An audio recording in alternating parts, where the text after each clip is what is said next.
El humo aún se elevaba en el horizonte cuando Lot y sus 2 hijas se escondieron en una cueva en las montañas. Detrás de ellos, el mundo que conocían ya no existía.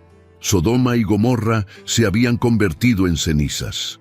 Todo olía a fin, el fin de la ciudad, el fin del pueblo, el fin de la historia.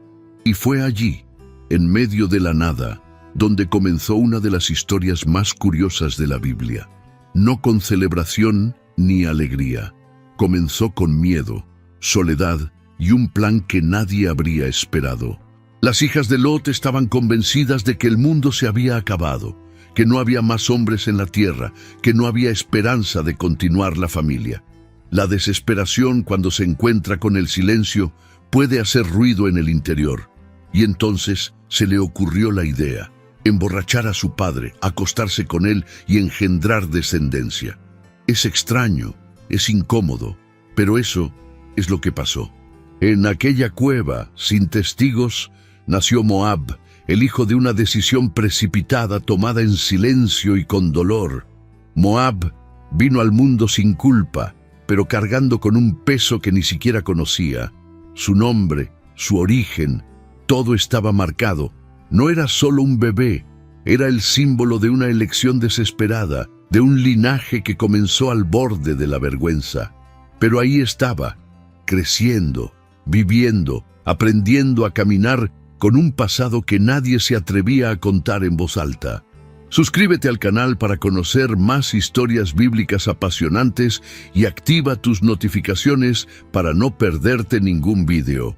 Si te gusta el contenido, no dudes en apoyar nuestro trabajo con una ayuda económica haciendo clic en el botón "Muchas gracias". También puedes hacerte miembro del canal y disfrutar de ventajas exclusivas. Moab creció lejos de los ojos del mundo, en la seca y solitaria ladera oriental del Mar Muerto. La tierra allí era dura, agrietada por el sol, pero aún así echó raíces. No había ríos anchos, ni bosques verdes, pero había espacio y libertad. Y fue en este difícil terreno donde comenzó a formarse lo que llegaría a llamarse el pueblo moabita. Con el tiempo sus hijos se multiplicaron, sus tiendas se convirtieron en aldeas y las aldeas en ciudades. Un pueblo que partió de la nada, construyéndolo todo con sus propias manos. Moab no se convirtió solo en un nombre en un antiguo pergamino. Se convirtió en una tierra, una cultura, una lengua, un altar. Construyeron casas de piedra y altares a dioses extranjeros, con nombres extraños y rituales aún más extraños. La vida allí seguía su ritmo, con el ganado pastando en los valles, los niños corriendo entre las piedras y los sacrificios realizados en las altas colinas, como si quisieran alcanzar el cielo con fuego y humo. Pero incluso con todo esto, los moabitas sabían que no estaban solos en la región. Al otro lado del desierto, los hijos de Israel también estaban creciendo. Un pueblo diferente, con un Dios diferente. Un Dios que no aceptaba mezclas ni alianzas sin propósito. Y aunque Moab era un pariente lejano de Israel, después de todo Lot era sobrino de Abraham, la relación entre ambos pueblos nunca fue sencilla. De hecho, era como una brasa ardiendo bajo la arena. Parecía tranquila, pero cualquier viento podía convertirla en un incendio. Y ese viento empezó a soplar con fuerza cuando los israelitas, tras años de vagar por el desierto, se acercaron a la tierra de Moab. Hambrientos, cansados, buscando paso, esperando hospitalidad. Pero lo que encontraron fue otra cosa, muy diferente. ¿Quieres profundizar en tu vida espiritual? Haga clic en el primer comentario y obtenga ahora su guía de ayuno y oración y transforme su vida espiritual. Descubra el poder del ayuno y la oración para experimentar una verdadera transformación. Cuando los israelitas se acercaron a la tierra de Moab, no venían como conquistadores ni con las espadas en la mano. Solo querían salir adelante. Eran un pueblo cansado, que había cruzado el desierto durante décadas, huyendo de Egipto, guiados por un Dios invisible y antiguas promesas. Tenían hambre, sed y niños pequeños que caminaban junto a ancianos encorvados por el tiempo. Esperaban al menos un poco de compasión de los moabitas. Al fin y al cabo, eran parientes. Pero no fue eso lo que encontraron. Los moabitas les cerraron las puertas, sin pan, ni agua, ni paso. Como si estuvieran viendo fantasmas, los trataron como una amenaza. La desconfianza era tan grande que se convirtió en miedo, y el miedo pronto se convirtió en odio. Israel no reaccionó violentamente en aquel momento, pero Dios lo vio y no lo olvidó. La negativa de los moabitas no fue solo una negación práctica, era como escupir en el suelo delante de alguien que se moría de hambre, como dar la espalda a un hermano caído. A partir de entonces se trazó una línea invisible entre los dos pueblos. El recuerdo de este rechazo quedó marcado con hierro candente entre los israelitas, tanto que la propia ley de Dios declaró más tarde: ningún moabita entrará en la congregación del Señor, ni siquiera hasta la 10ª generación. Lo que no era más que un gesto de frialdad se convirtió en una maldición duradera. Moab podía haber tendido la mano, pero optó por cerrarse en banda, y esa elección, hecha en un momento de necesidad, acarreó consecuencias durante siglos. Pero los moabitas no se detuvieron ahí. Balac, el rey de Moab, miró desde las colinas y vio al pueblo de Israel dispersándose por el valle como hormigas en un picnic. Había demasiada gente. Los campamentos se multiplicaban. El humo de las hogueras se elevaba hacia el cielo. Las voces entonaban canciones que no eran suyas. El miedo se le pegó al pecho como tela mojada. Sabía que Israel no era un pueblo cualquiera. Decían que su Dios abría mares, derribaba muros y enviaba pan del cielo. ¿Y si este pueblo decidía avanzar? Pero Balac no quería guerra, todavía no. Quería atajos, quería algo más, sutil. Así que envió mensajeros a un profeta lejano, un hombre llamado Balaam, famoso por sus palabras agudas y sus conexiones con el mundo de los espíritus. Si alguien podía maldecir a esa gente, era él. El séquito llegó con regalos, promesas de riqueza y autoridad, todo lo que un hombre podía desear. Pero Balaam dudó, oyó la voz de Dios, y esa voz dijo algo claro: no maldigas a este pueblo, porque es bendito.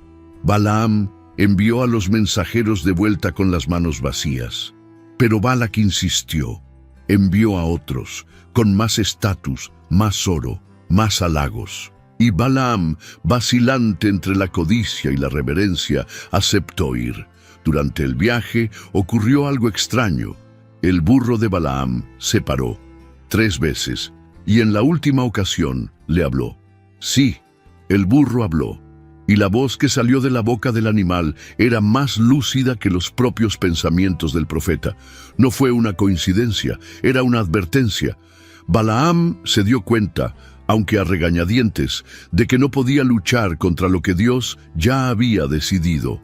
Al llegar a Moab, subió a las altas montañas, hizo sacrificios, miró al pueblo de Israel acampado abajo, y cuando llegó el momento de abrir la boca, en lugar de maldecir, bendijo. No una, sino 3 veces. Balac echaba espuma de rabia. El plan había fracasado, pero aún no se había rendido. Balac lo había intentado todo: profeta, oro, sacrificios. Nada funcionó. La bendición sobre Israel era más fuerte que cualquier maldición que pudiera permitirse. Pero entonces alguien, tal vez el propio Balaam, tal vez uno de los consejeros del rey, hizo una sugerencia susurrada, casi como veneno que gotea poco a poco. Si no podemos derrotarlos desde fuera, ¿por qué no los atacamos desde dentro? Y así comenzó el plan más furtivo de la historia. Muchachas moabitas, hermosas como el crepúsculo después de la lluvia, comenzaron a aparecer cerca del campamento de Israel. Dulces sonrisas, fuertes perfumes, ojos que decían más que las palabras. No venían con lanzas, venían con risas. Invitaban a los hombres a fiestas, cenas, rituales, un toque aquí, un baile allá. Poco a poco, el pueblo de Dios bajó la guardia. Al principio parecía inofensivo, pero lo que comenzó como un coqueteo pronto se convirtió en idolatría.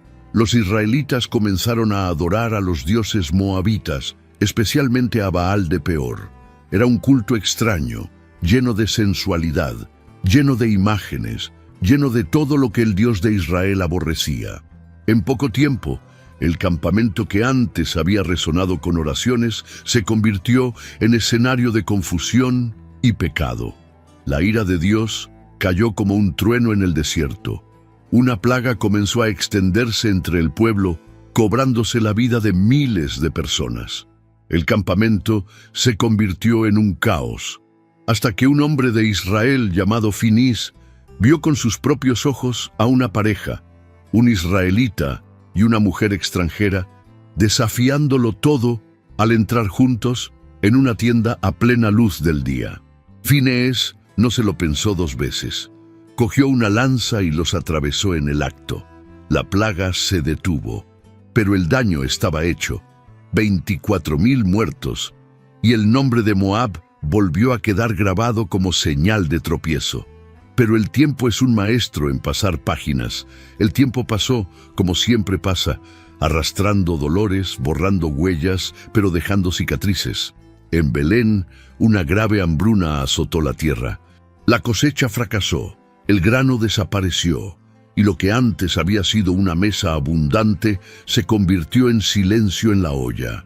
Entre los que más sintieron el pellizco estaba un hombre llamado Elimelec, su esposa Noemí y sus 2 hijos, Malón y Kelión. Con el estómago rugiendo y el futuro acortándose, Elimelec tomó una difícil decisión: abandonar su hogar, cruzar la frontera e intentar empezar de nuevo, justo en Moab. Moab, la tierra marcada por la desconfianza, la idolatría y un pasado complicado con Israel, se convertía ahora en un refugio. Ironía o propósito, ¿quién sabe? Lo que importa es que llegaron allí y poco a poco se fueron adaptando. Sus hijos crecieron y, como era de esperar, se casaron con mujeres moabitas. Una se llamaba Orfa, la otra Ruth. La vida finalmente parecía encontrar algo de ritmo, pero Moab también conoció la pérdida. Y vinieron una tras otra, como una marea que arrastra todo hacia abajo. Primero, Elimelec murió, luego Malón, luego Chilión. Noemí se quedó sola, con sus 2 nueras, 3 viudas en tierra extranjera, rodeadas de recuerdos, añoranza y un futuro vacío. Sin marido, sin hijos, sin pan. Entonces Noemí oyó un rumor desde lejos. Dios se había acordado de Belén. La tierra volvía a dar frutos. El pueblo volvía a cosechar. El corazón de Noemí latió de otra manera. Era hora de volver.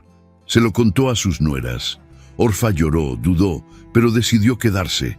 Ruth no.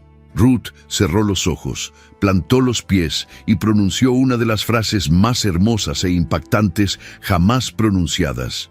Tu pueblo será mi pueblo, tu Dios será mi Dios. Y así fue como una mujer moabita empezó a caminar al lado de una mujer israelita. 2 mujeres sin garantías, pero con una decisión firme, que se dirigían hacia Belén, sin imaginar lo que les esperaba en los campos de aquella ciudad. Ruth pisó Belén con los pies cansados, pero el corazón firme. Extranjera, viuda, pobre, todo eso pesaba sobre sus hombros, pero lo que no le pesaba era la decisión que había tomado. Siguió a Noemí como quien sigue una promesa, aunque no entendía el final de la historia. Era tiempo de cosecha, y los cultivos se mecían al viento, como susurrando que algo nuevo estaba por llegar. Como no tenía mucho que hacer aparte de sobrevivir, Ruth salió inmediatamente a recoger las espigas que quedaban en los campos. Era el derecho de los pobres, de los huérfanos, de los extranjeros. Caminó sin saber qué campo pertenecía a quién. Solo quería trabajar, llenar una bolsa y comer algo. Pero la casualidad, o algo más que la casualidad, llevó a Ruth directamente al campo de un hombre llamado Buz. Buz no era un hombre cualquiera. Era pariente de Elimelec, el difunto marido de Noemí. Un hombre justo y respetado que trataba con dignidad incluso a sus siervos. Y cuando vio a Ruth entre las espigas, sudorosa, encorvada, incansable, quiso saber quién era. «Es la moabita que volvió con Noemí», le dijeron. Buz se acercó a ella, le habló y alabó su lealtad. Le dijo que le dejara más espigas para recoger, le ofreció agua, protección y comida. Ruth no había esperado tanto. Le dio las gracias, sorprendida, con los ojos llenos. Cuando Noemí se enteró, vio una oportunidad. Empezó a recordar las antiguas leyes, el derecho del Salvador, el que podía casarse con la viuda para mantener viva la línea familiar. Guió a Ruth con cuidado, paso a paso. Era un movimiento delicado. Un día concreto, a medianoche, Ruth se acercó a Buz en la era y se acostó tranquilamente a sus pies. Él se despertó sobresaltado, pero comprendió. Ruth no le pedía un favor, le pedía la redención. Y Buz, hombre de honor, no huyó de la llamada. Pero había un detalle. Había otro pariente más cercano que tenía prioridad en el rescate. Buz tendría que resolver esto primero, delante de los testigos de la ciudad. A la mañana siguiente, Buz fue a la puerta de la ciudad. Allí era donde se resolvían los asuntos serios, donde los ancianos se sentaban como jueces y las decisiones se convertían en ley. Llamó al otro pariente, el que tenía derecho ante él, y le explicó con calma el caso. Había que rescatar la tierra de Elimelec. El hombre se animó. La tierra siempre era un buen negocio, pero entonces Buz añadió: junto con la tierra venía Ruth la moabita, viuda de Malón, y con ella la obligación de engendrar descendencia para el difunto. El estado de ánimo cambió. El hombre se echó atrás. Dijo que no podía, que pondría en peligro su herencia. Entregó su sandalia, símbolo de renuncia en aquella época, y se puso en camino. Buz, entonces delante de todos, declaró que rescataría la tierra, y también a Ruth como su esposa. La boda fue sencilla, pero llena de significado. Ruth, que lo había dejado todo atrás, encontraba ahora un nuevo comienzo. Y de ese nuevo comienzo nació Obed, un niño que corrió entre las piernas de Noemí, devolviéndole el brillo de sus ojos y la esperanza de su pecho. La mujer que una vez había dicho: «Llámame amargada», ahora acunaba a un nieto en sus brazos. Obed creció, y cuando se hizo hombre, tuvo un hijo llamado Jesé, y Jesé también tuvo hijos, muchos. Entre ellos había un niño pelirrojo de ojos vivaces que cuidaba ovejas y tocaba el arpa en el campo. Se llamaba David, sí, David el rey, el que se enfrentó a un gigante con una piedra y una fe gigantesca, el que unió tribus, escribió salmos y marcó la historia de Israel.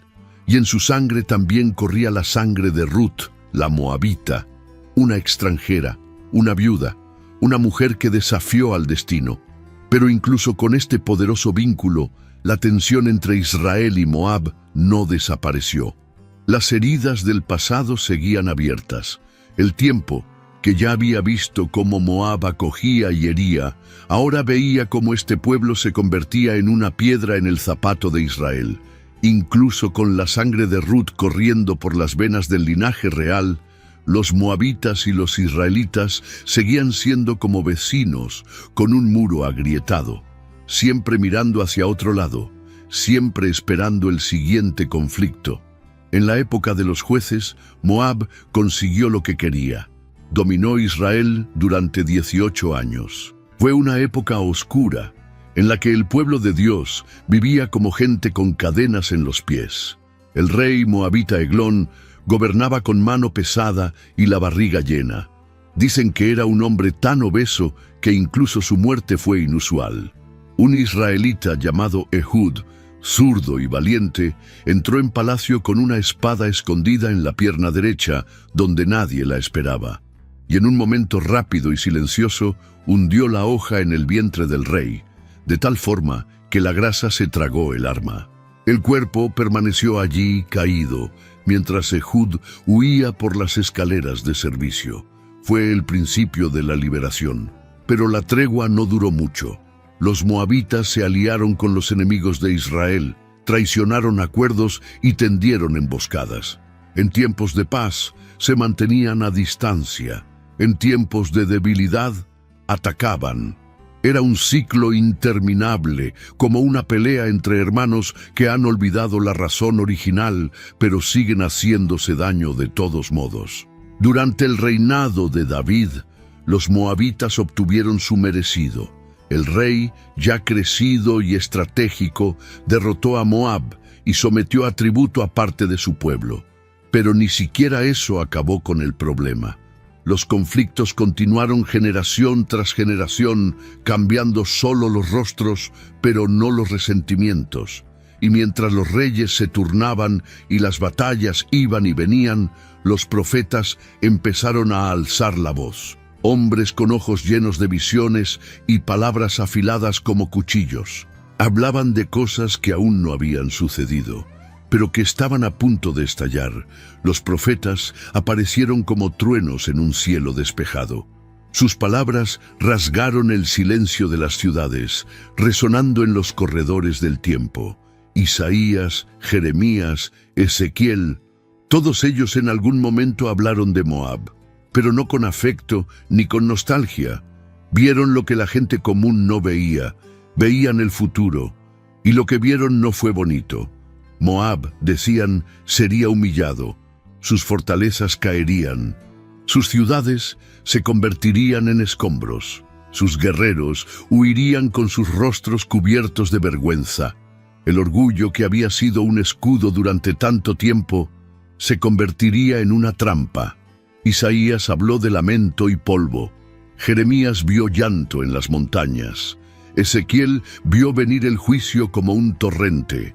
Los moabitas, que se reían de Israel cuando tropezaba, serían acusados por cada gesto, cada palabra, cada traición. Y con el tiempo, eso fue exactamente lo que ocurrió. Los reinos circundantes crecieron, los imperios cambiaron de nombre, y Moab fue engullido. Primero perdió territorio, luego la fuerza, luego la identidad, hasta que se convirtió en un recuerdo. El pueblo que empezó con un niño nacido en una cueva, creció como nación y se enfrentó a reyes. Ahora desapareció sin dejar rastro claro. Solo ruinas esparcidas en el desierto, nombres perdidos en la piedra y el polvo. Los que pasaron por las antiguas tierras de Moab vieron el vacío y recordaron las profecías. Recordaron que ni el poder, ni la historia, ni la familia ilustre son garantía de permanencia. Todo puede derrumbarse cuando el orgullo habla más alto que la obediencia. Cuando el rechazo se convierte en cultura, cuando se olvida que incluso las bendiciones pueden perderse con el tiempo. En medio de tantas caídas, batallas y decisiones equivocadas, es fácil mirar a Moab y pensar que solo era eso, un pueblo marcado por los tropiezos. Pero la verdad es que detrás de toda esta historia hay algo más profundo. Moab no era solo un juicio, era también un espejo, un reflejo de las opciones humanas, de la delgada línea entre el bien y el mal, entre la promesa y el orgullo, y sobre todo, de la capacidad de Dios para sacar belleza de escenarios desordenados. Piensa en Ruth, una moabita de un pueblo rechazado que eligió amar, servir y alinearse con lo que era más grande que ella. Nadie esperaba que del vientre de una mujer extranjera naciera el linaje de David, el rey más grande de Israel, y menos aún esperaba nadie que de ese mismo linaje surgiera el propio Mesías. Jesús, hijo de David, nieto de Ruth. ¡Qué cosa tan poderosa! Incluso en un pueblo con una historia de rechazo, idolatría y guerra, Dios aún separó una historia de redención. Tomó un hilo del hilo moabita y lo tejió en el plan eterno. No por casualidad ni por suerte, sino porque así es como lo hace. Él mira donde nadie mira, utiliza a quien nadie espera, transforma lo que parecía perdido. La historia de Moab muestra que el origen no define el destino, sino las elecciones. Que el pasado puede pesarnos, pero nunca es actual si cambiamos de rumbo. Que incluso cuando la historia está llegando a su fin, Dios aún puede tirar de un hilo y escribir un nuevo comienzo. Y quizá esa sea la mayor lección. Puedes venir de un lugar complicado, con una historia llena de cicatrices, pero eso no te impide formar parte de algo eterno. Moab cayó, sí, pero una mujer moabita se levantó, y con ella una esperanza que ha atravesado generaciones hasta llegar a nuestros días. Si te ha gustado la historia de Moab y quieres seguir otras historias de fe y superación, no olvides darle a me gusta a este video y compartirlo con tus seres queridos. Y por supuesto, suscríbete al canal para no perderte ningún contenido nuevo. Juntos, exploremos más lecciones poderosas de la Biblia.